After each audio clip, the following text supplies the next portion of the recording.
Let me ask you something. Have you ever come home after hanging out with people and instead of feeling happy or energized, you feel completely empty? Like your battery didn't slowly drain, it just shut off. You drop onto your bed, scroll your phone without thinking, replay conversations in your head, and wonder why something that's supposed to be fun feels so exhausting. Everyone else seems fine. Everyone else can keep going. And you're sitting there thinking, why am I like this?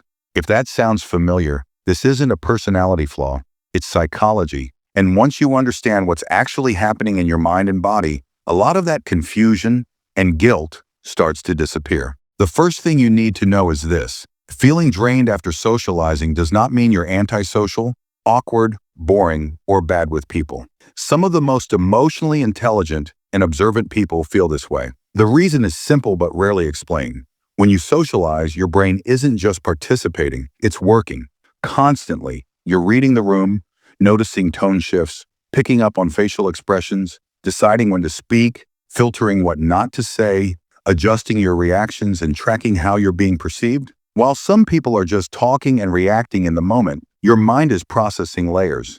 And that extra processing costs energy. Think about group settings at school or college. You might barely say anything, yet you leave feeling completely exhausted. That's because you weren't passive. You were attentive. You were observing who was dominating the conversation, who felt uncomfortable, whether your thoughts fit the group dynamic, and when it might be safe to speak. Your brain was active the entire time. So when you finally get home, it doesn't mean you're weak for feeling tired. It means your brain finally stopped running. Another big reason socializing drains you is emotional absorption. Some people don't just hear what others say, they feel what others feel. If someone is anxious, you pick up on it. If someone is insecure, you sense it. If the energy in the room is tense or heavy, your body reacts before your mind even labels it. This is often tied to high empathy and emotional awareness.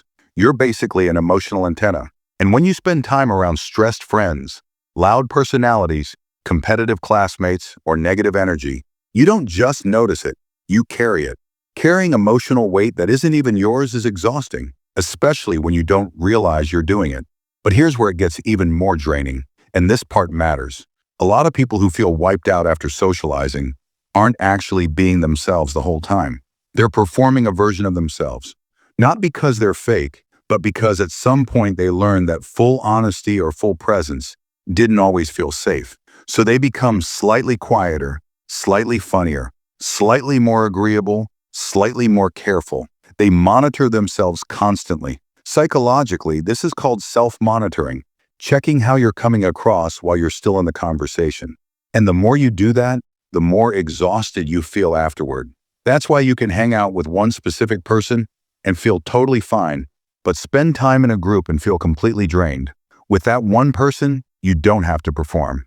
You don't have to filter yourself. You're resting while being social. In groups, you're managing yourself. And management takes energy. There's also a biological piece that most people never talk about. Some nervous systems are simply more responsive. Loud environments, fast conversations, and constant stimulation hit harder. Your body goes into a mild stress response even when nothing bad is happening. It's not panic. It's not anxiety in the dramatic sense. It's just overstimulation.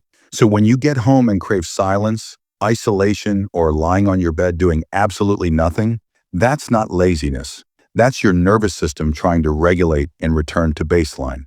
What makes this worse is the guilt. Somewhere along the way, we were taught that being social, outgoing, and always available is the standard. So when you need alone time, your brain interprets it as failure, like you're doing life wrong. But solitude isn't rejection, it's regulation. Some people regulate through talking, some regulate through silence. Both are valid.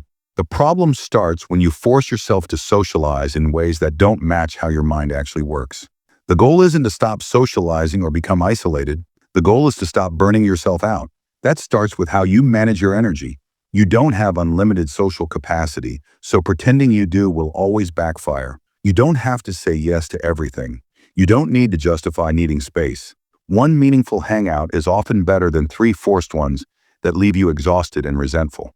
Depth matters more than volume for people like you. Large groups drain you faster, not because you're bad at them, but because they're shallow and chaotic. One-on-one conversations or small groups allow you to connect without constantly performing. That's where you feel most alive, most relaxed, most yourself. Designing your social life around depth instead of quantity isn't antisocial, it's strategic.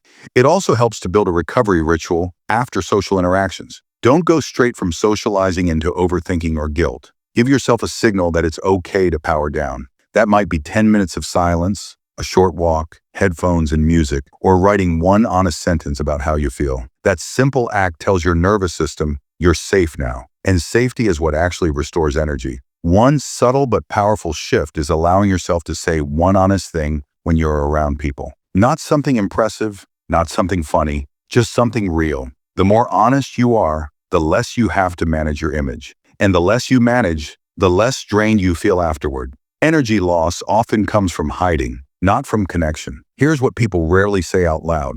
Those who feel drained after socializing are often deep thinkers, strong listeners, emotionally intelligent, and highly aware. You notice things others miss. You sense shifts others ignore. That's not weakness, that's depth. But depth requires boundaries. Without them, you burn out trying to meet expectations that were never designed for your nervous system. You don't need to become louder. You don't need to force yourself into environments that drain you just to prove something. You don't need to change who you are. You need alignment. Alignment with how your mind works. Alignment with how your energy flows. Alignment with the kind of connection that actually feeds you instead of empties you. So here's the takeaway. You feel drained because your brain works harder, because you absorb emotional energy, because you perform more than you realize, and because your nervous system needs recovery. None of that means you're broken. It means you're wired for intentional connection. Try this tonight or tomorrow. Cancel one thing you don't truly have energy for. Replace it with silence, reflection, or one honest conversation. That's not quitting. That's choosing sustainability. That's how you protect your energy, stop burning out, and build a social life that actually supports you instead of draining you. You're not antisocial, you're selective. And once you stop fighting that truth, everything gets lighter. Let's level up together, one boundary at a time.